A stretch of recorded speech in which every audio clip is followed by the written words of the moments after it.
Hello my dear student, my name is Vishal Srivastava. I am an assistant teacher और ये grammar का lecture number 6 है, जिसमें हम लोग आज प्रोनाउन का चैप्टर कवर करेंगे। What is pronoun and what is it's type. Pronoun क्या होता है, उसका टाइप्स क्या होता है, ये हम लोग आज कवर करेंगे। बिल्कुल अच्छे से सारे तरीके से सीखेंगे ताकि आप लोग को कोई भी डाउट ना हो पाए। तो प्लीज लेक्चर के साथ बने रहिएगा टिल लास्ट। चैप्टर का नाम है pronoun and it's type. Pronoun और उसके प्रकार। मैं हिंदी बताता चलूंगा, सर्वनाम और उसके प्रकार। First question is what is the pronoun. Pronoun क्या होता है, हम लोग क्यों पढ़ते हैं। Is there any need pronoun, is there any need to read pronoun. क्या यहाँ कोई जरूरत है प्रोनाउन को पढ़ने की। डेफिनेटली है, बिल्कुल है हम लोग को प्रोनाउन को पढ़ने की। एक्चुअली प्रोनाउन क्या होता है, प्रोनाउन एक ऐसा वर्ड होता है जो नाउन के प्लेस पर यूज होकर उसकी रेपिटेशन को रोकता है। क्योंकि किसी सेंटेंस में रेपिटेशन होगा तो वो सेंटेंस की जो क्वालिटी होती है वो एक तरीके से बेहतर नहीं मानी जाती। इसीलिए हम लोग प्रोनाउन चैप्टर को रीड करते हैं ताकि किसी भी नाउन का रेपिटेशन ना होने पाए। मतलब यही बात हिंदी में, मतलब किसी भी नाउन के दोहराव को, कि नाउन कोई भी बार बार ना आने पाए, उसके बार बार आने को रोकने के लिए ही हम लोग प्रोनाउन चैप्टर पढ़ते हैं। प्रोनाउन एक ऐसा वर्ड है जो किसी नाउन के प्लेस पर यूज होता है। इसका पर्पज ये होता है कि ये नाउन के रेपिटेशन को रोकता है, स्टॉप करता है और हमें सेंटेंस को आसान बनाता है ताकि हम उसे आसानी से समझ सके। डेफिनेशन आपके सामने लिखी हुई है, मैंने इसको एक्सप्लेन कर दिया है। Let's see some example. Look at Mike. Mike को देखो। Mike is a good boy. Mike एक बहुत अच्छा लड़का है। Mike loves to study. Mike's को स्टडी करना पसंद है। Mike's is a good at skating. और माइक्स स्केटिंग भी बहुत अच्छा करता है, या स्केटिंग में भी माइक बहुत अच्छा है। अब देखेंगे हम माइक का यूज 1 2 3 4 टाइम्स हुआ है एक ही सेंटेंस में। एक्चुअली माइक एक नाउन है, आपको पता होगा, हम लोग नाउन कवर कर चुके हैं। ये क्या है, पर्सनल प्रोनाउन है, सॉरी ये आपका प्रॉपर नाउन है। अब इसी नाउन के रिपीटेशन को रोकने के लिए हमने प्रोनाउन पढ़ना है। जैसे हम लोग यहाँ माइक इज अ मेल और बॉय, उसके लिए हम ही का यूज करेंगे अकॉर्डिंग टू प्रोनाउन। प्रोनाउन के हिसाब से कैसे ही करेंगे हम लोग आगे देखेंगे, बट एग्जाम्पल में थोड़ा सा समझा देता हूँ। Instead of Mike we can use the, हम लोग वी कैन यूज ही। हम लोग माइक के प्लेस पर किसका यूज करेंगे, ही का। Look at Mike. माइक को देखो। स्टार्टिंग तो फर्स्ट सेंटेंस में तो माइक ही रहेगा, बिकॉज हमें फर्स्ट लेटर में तो उसको इंट्रोड्यूस करना पड़ेगा कि हम किसके बारे में प्रोनाउन का यूज कर रहे हैं। लेकिन नेक्स्ट में he is a good boy. अब ये ही जो है वो माइक को भी बता रहा है। माइक को देखो, वह एक अच्छा लड़का है, तो वह किसके लिए डिनोट होगा, डेफिनेटली माइक के लिए। Next, he loves to study. उसे पढ़ना बहुत पसंद है, तो ही किसके लिए आया, माइक के लिए। यहां भी ही का यूज किया गया माइक के रेपिटेशन को रोकने के लिए। माइक एक नाम है। और next, he is good at skating. वह स्केटिंग में भी बहुत अच्छा है, तो यहां भी अब ही का यूज हुआ है इंस्टेड ऑफ माइक। इंस्टेड का मतलब जगह पर, माइक के जगह पर हमने ही का यूज किया है। और यही ही हमारा प्रोनाउन है। ही हमारा क्या है, प्रोनाउन है। यहाँ माइक के प्लेस, माइक एक नाउन है और नाउन के ही प्लेस पर हमने क्या लिखा है, ही। तो सो ही इज एक टाइप का प्रोनाउन ही है। Understand, this is example of pronoun. अब हम लोग टाइप्स पर बढ़ते हैं। आई होप समझ आया होगा। किसी भी नाउन के जगह पर उसकी रेपिटेशन, उसके बार बार दोहराव को रोकने के लिए हम जिस शब्द का यूज करते हैं उसे हम क्या कहते हैं, प्रोनाउन कहते हैं। अंडरस्टैंड। एक्चुअली हम लोग टाइप्स ऑफ प्रोनाउन जनरली ये 9 टाइप्स के होते हैं। First, personal pronoun, reflexive, एम्फैटिक, relative, interrogative, interrogative, indefinite, demonstrative, possessive, reciprocal, distributive. हम लोग एक एक करके एक्सप्लेन करेंगे। फर्स्ट है पर्सनल प्रोनाउन। पर्सनल का मतलब ही पर्सनल होता है। पर्सनल प्रोनाउन वो होता है जो किसी नाउन या नाउन फ्रेज को तो रिप्लेस करता है, डेफिनेटली रिप्लेस करता है। और पर्सनल प्रोनाउन 3 पर्सन के लिए स्टैंड करता है। मतलब पर्सनल प्रोनाउन में 3 पर्सन आते हैं, first person, second person and third person. मतलब अल्टीमेट मतलब ये हुआ कि पर्सनल प्रोनाउन का प्रयोग हम 3 पर्सन के लिए करते हैं, first person, second person, third person. अब एक्चुअली क्वेश्चन ये आएगा आप लोग के माइंड में, what is a first person, what is a second person, what is a third person, what is a first person. First person means personal pronoun of the first person stand for a person speaking, मतलब first person वो होता है जो speak कर रहा है, like me, मैं बोल रहा हूं तो मैं क्या हो गया फर्स्ट पर्सन, और मैं अपने लिए क्या यूज करूंगा आई, अकेले बोल रहा हूं तो बी, अगर हम 2 लोग बोल रहे हैं तो इसी का ऑब्जेक्ट में यूज करेंगे तो मी, और ऑब्जेक्ट में यूज करेंगे तो अश, आई का ऑब्जेक्टिव मी होता है और बी का ऑब्जेक्टिव यस, तो आई और बी यहाँ पर फर्स्ट पर्सन हो गया और मी और अस भी फर्स्ट पर्सन का ऑब्जेक्टिव केस है। जब इसी को हम ऑब्जेक्ट में यूज करेंगे तो मी का यूज करेंगे। Example, this car belongs to us, यह कार हमारी है या हमसे बिलोंग करती है। देखो यहाँ अस का यूज हुआ है, अस ऑब्जेक्ट के प्लेस पर आया, इसीलिए यहाँ पर अस का यूज हुआ, ना कि आई का या वी का, सॉरी बी का भी नहीं हुआ क्योंकि बी का ही ऑब्जेक्टिव अस होता है, आई का ऑब्जेक्टिव मी होता है। This car belongs to us हो गया, आई वॉन द अवार्ड, मैंने अवार्ड जीत लिया, आई मतलब मैं अपनी बात कर रहा हूँ तो यहाँ पर भी फर्स्ट पर्सन हो गया, I won the award. Next, the matter is between Chris and me, ये जो मैटर है वो मेरे और क्रिस के बीच की है, तो यहाँ भी मैंने अपने लिए क्या यूज किया, मी का, मैं ही तो बोल रहा हूँ, ये एक्चुअली जो बोल रहा है वही हमारा क्या होगा पर्सनल प्रोनाउन, और यहाँ पर बोल मैं ही रहा हूँ कि ये जो मैटर है वो मेरे और किसके बीच का है, तो मैं ही तो बोल रहा हूँ। अब शैल स्टैंड बाय द ट्रूथ, हम लोग सत्य पर ही खड़े होंगे या सत्य पर ही अडिग रहेंगे, तो यहाँ भी कौन बोल रहा है, मैं ही तो बोल रहा हूँ, तो जो बोल रहा है वो क्या होगा फर्स्ट पर्सन, दैट्स ऑल, जो बोल रहा है वही क्या होगा first person. I hope first person clear होगा। Next move on second person. Actually second person क्या होता है, देखो फर्स्ट मैं बोल रहा हूं तो फर्स्ट हो गया, जो आपकी बातों को सुन रहा है वो क्या होगा थर्ड, जिससे हम बोल रहे हैं, सुन ही होगा, जैसे हम बोल रहे हैं तो हम फर्स्ट पर्सन हो गए, आप इसको सुन रहे हैं तो आप सेकंड पर्सन हो जाएंगे। अब सेकंड का मतलब जैसे क्या है, सेकंड में सिर्फ एक वर्ड आता है यू, जैसे वाई आर यू क्राइंग, तुम क्यों रो रहे हो, तो यहाँ यू क्या हो गया, मैं खुद बोल तो जरूर रहा हूं लेकिन किसके बारे में बोल रहा हूं, आपके बारे में, इसलिए यू क्या हो गया सेकंड पर्सन। जैसे only you are allowed to attend the party, सिर्फ आपको ही अलाउ किया गया ताकि आप पार्टी को अटेंड कर सकें। एक चीज सिंपल सी याद रखना कि जो यहाँ पर बोलेगा या जो स्पीक कर रहा होगा वो फर्स्ट पर्सन होता है, जो सुन रहा होगा, जैसे मैं बोल रहा हूं आप सुन रहे हैं तो आप क्या हो गए सेकेंड पर्सन। थर्ड पर्सन वो होता है स्पोकन ऑफ, जिसके बारे में बात होती है, जैसे आई हियर्ड हिम, मैंने यह उससे सुना है, टेलिंग देम, यह कहते हुए, अबाउट द मूवी, मूवी के बारे में बताते हुए मैंने यह सुना है, तो हियर्ड हिम मैंने उससे सुना है तो वह क्या हो गया उसका क्या हो गया थर्ड पर्सन हो गया। इसमें वर्ड आते हैं he she it they them him her, ये वर्ड आपके थर्ड पर्सन से बिलोंग करते हैं, मतलब थर्ड पर्सन, मतलब एक मैं बोल रहा हूं आप सुन रहे हैं ये हो गया, और थर्ड पर्सन कोई और जो कि अलग है, understand. Next, the head mistress like her a lot, जो हेड मिस्ट्रेस है उसे बहुत पसंद करती हैं, तो हेड मिस्ट्रेस बोल रही हैं उसके बारे में, तो वो कौन है, सुन तो रहे हो आप लेकिन बात किसके बारे में हो रही है, आपके बारे में हो रही है नहीं, किसके बारे में हो रही है दूसरे के बारे में, तो जब दूसरे के बारे में बात होगी तो वो क्या होगा थर्ड पर्सन। फर्स्ट पर्सन जो बोल रहा है, सेकंड पर्सन जो सुन रहा है, और थर्ड पर्सन जब किसी और के बारे में बात होगी, जैसे वह खाना खा रहा है, जैसे और एग्जांपल लेते हैं, they went to the museum, वो म्यूजियम गए थे, तो अब वह गए थे ना, मैं बोल रहा हूं आप सुन रहे हैं लेकिन बात किसकी हो रही है थर्ड पर्सन की, तीसरे की, तो यहां पर दे भी आपका क्या है थर्ड पर्सन है, पर्सनल प्रोनाउन का थर्ड पर्सन है। First person clear, second person clear, third person clear.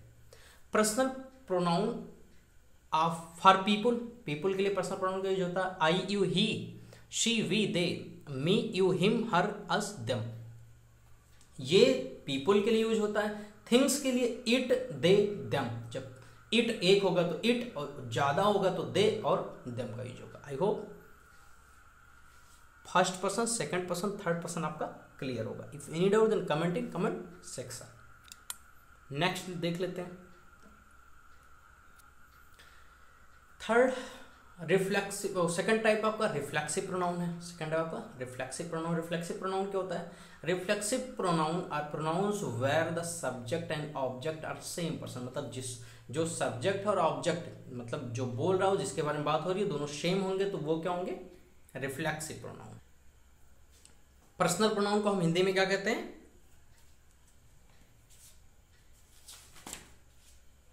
पुरुषवाचक सर्वनाम। पर्सनल प्रोनाउन को हम लोग हिंदी में क्या कहते हैं? पुरुषवाचक सर्वनाम। रिफ्लेक्सिव प्रोनाउन को हम कहते हैं निजवाचक सर्वनाम। अब निजवाचक का मतलब ये होता है जो अपने बारे में ही बात करे, वो क्या होगा आपका? Reflexive pronoun. जैसे रिफ्लेक्सिव प्रोनाउन, देखो रिफ्लेक्सिव प्रोनाउन बनता कैसे है? सेल्फ और सेल्फ लगाकर। सेल्फ सिंगुलर के लिए और सेल्फ प्लूरल के लिए। जैसे माई सेल्फ सिंगुलर है, माई मैं अपने बात कर रहा हूँ, myself. Yourself singular है, हिम सेल्फ सिंगुलर है, herself self. Yourself plural है, देम सेल्फ प्लूरल है, आवर सेल्फ प्लूरल है। तो जहां सेल्फ लगा होगा वो प्लूरल है, जहां सेल्फ लगा होगा वो सिंगुलर है। तो सेल्फ वाले सारे वर्ड आपके रिफ्लेक्सिव होते हैं, जिसमें सब्जेक्ट ही अपने बारे में बात करता है। ऐसा सेंटेंस होगा इसमें सब्जेक्ट ही अपने बारे में बता रहा होगा। जैसे एग्जाम्पल, लेट्स सी एग्जाम्पल आपका, जॉन रिमाइंडेड हिमसेल्फ, जॉन ने खुद को याद दिलवाया। तो जॉन किसको याद दिलवा? खुद को ही तो याद दिलवा रहा है। That he had to try harder, कि उसे कठिन परिश्रम करनी थी।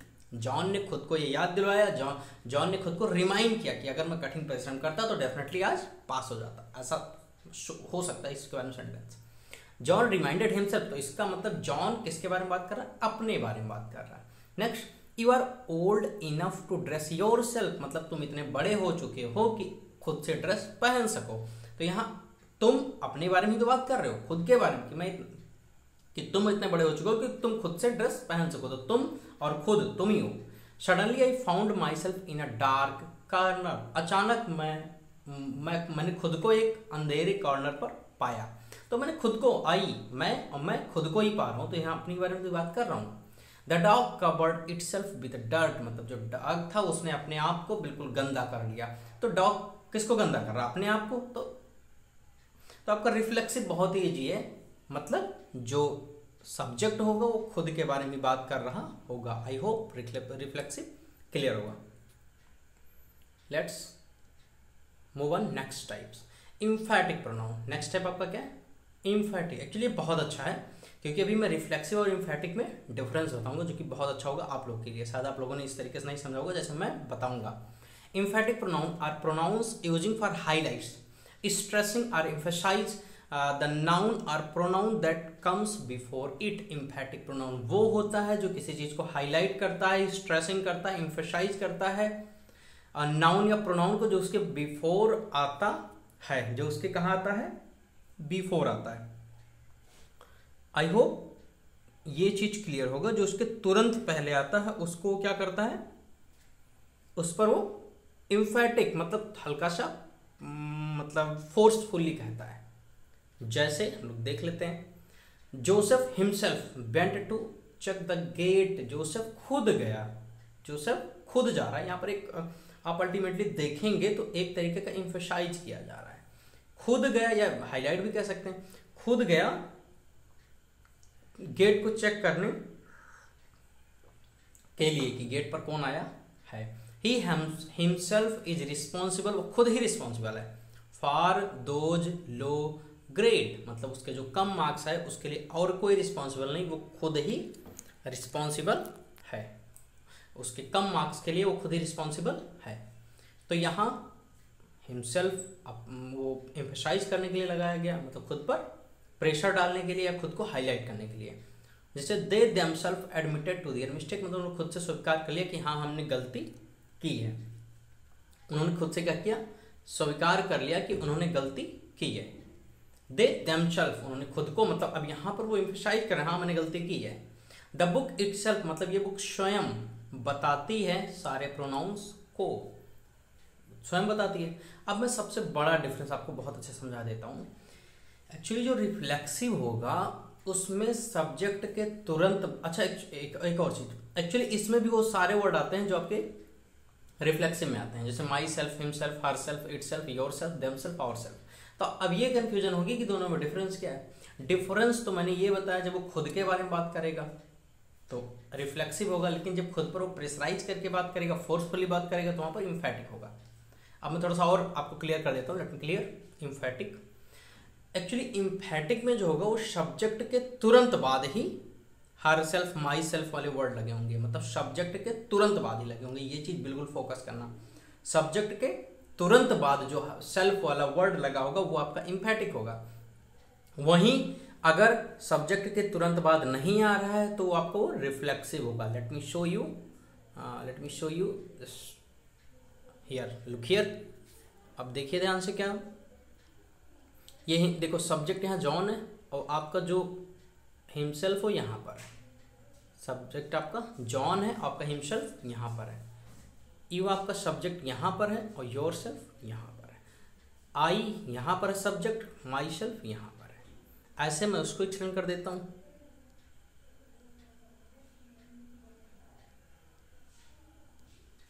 इम्फेटिक में जोसेफ यही है, हिमसेल्फ भी तुरंत है। ही भी यही है, हिमसेल्फ भी तुरंत है। जैन भी यही है, हरसेल्फ भी तुरंत है। दे भी वही है, देमसेल्फ भी तुरंत है। तो एक चीज यहां पर क्लियर होती है, लेट मी क्लियर यू, कि सब्जेक्ट के तुरंत बाद अगर शेल्फ वाला वर्ड आ रहा है तो वहां बिल्कुल नो डाउट आप क्लियरली कहना कि वो इम्फेटिक प्रोनाउन है। वहीं अगर थोड़ी दूर पर आ रहा है या ऑब्जेक्ट में आ रहा है तो वहां तुरंत बिना without any hesitation you can say that will be reflexive pronoun. But if the shelf word comes just मतलब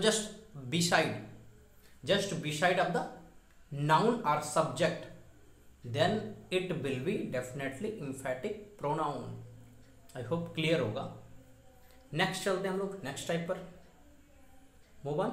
नेक्स्ट रिलेटिव प्रोनाउन। रिलेटिव का मतलब, रिलेटिव प्रोनाउन का मतलब होता है वो, एक मिनट,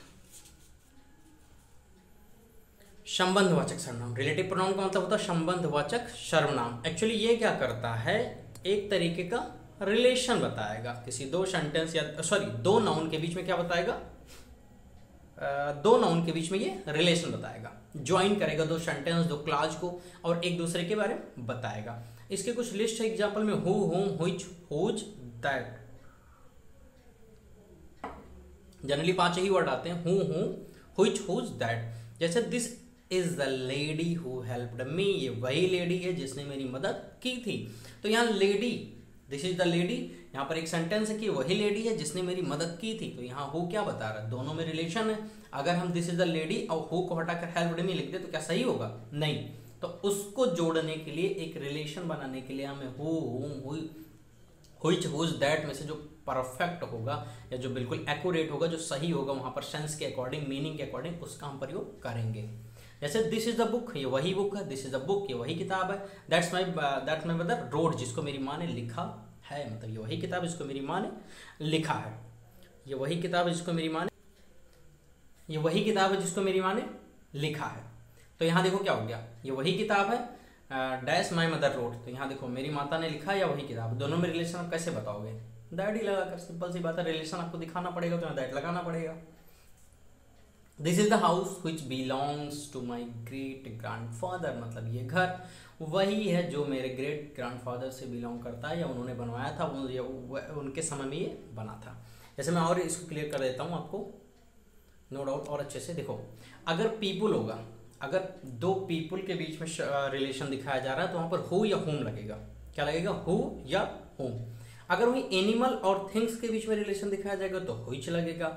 और अगर पोजीशन दिखाया जाएगा, मतलब अधिकार टाइप में कोई सेंटेंस होगा, ऑनरशिप टाइप में होगा, तो वहां हुज या दैट लगाएगा। जैसे मैं let me clear you with example, this is the lady who helped मी, तो यहाँ लेडी क्या है, पर्सन है, इसलिए हु लगा है।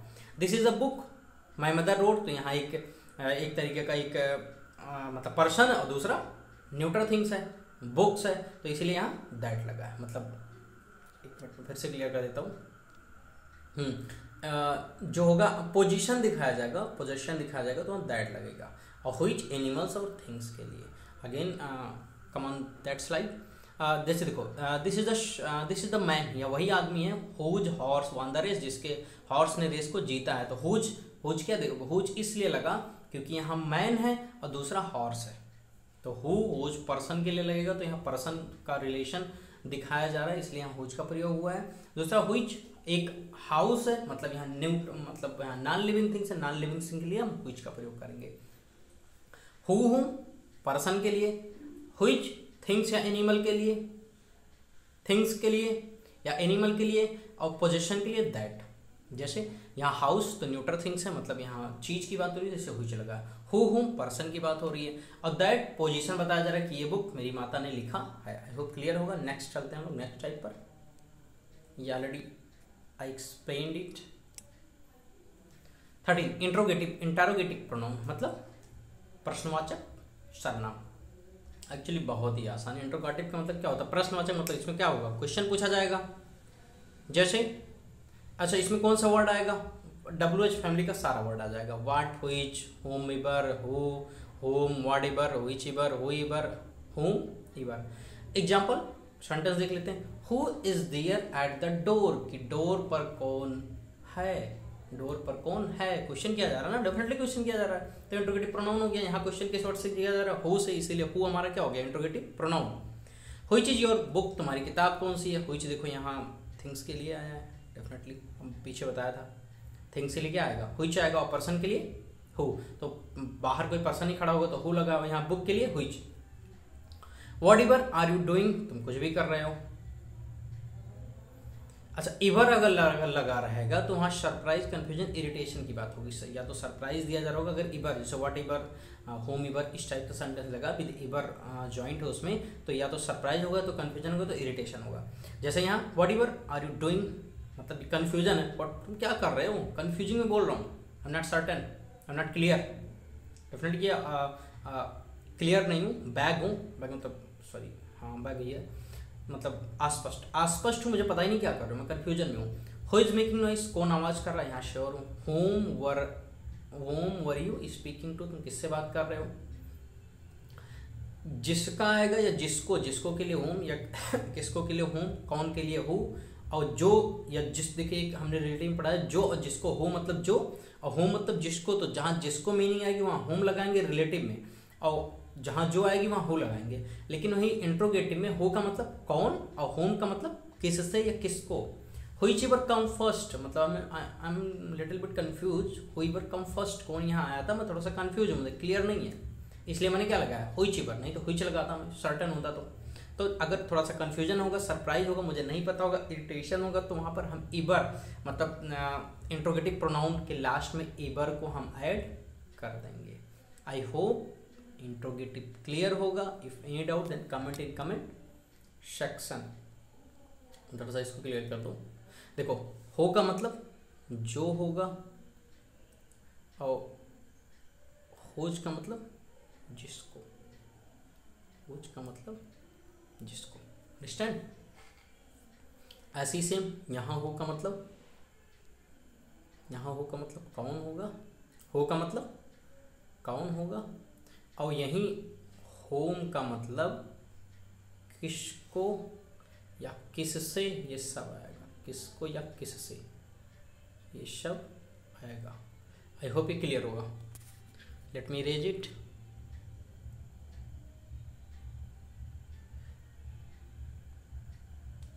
Understand. If any doubt that comment in comment section. हम लोग इसको 2 पार्ट में कवर करेंगे, नहीं तो वीडियो बहुत ज़्यादा लंबी हो जाएगी, हो जाती, आपको भी प्रॉब्लम होती, इसलिए हम लोग इसका हाफ इंट्रोगेटिव तक अभी पढ़ लिए। देखिए कितना टाइप अभी लेफ्ट बच रहा है, I can show you,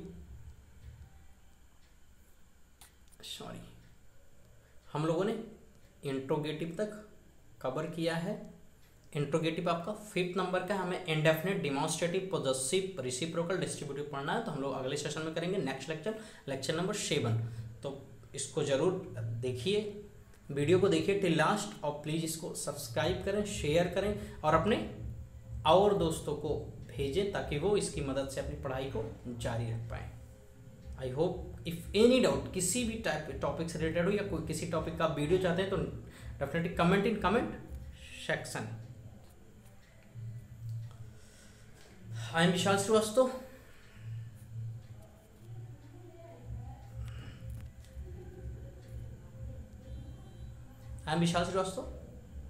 This is Vishal Srivastava signing off. Thank you.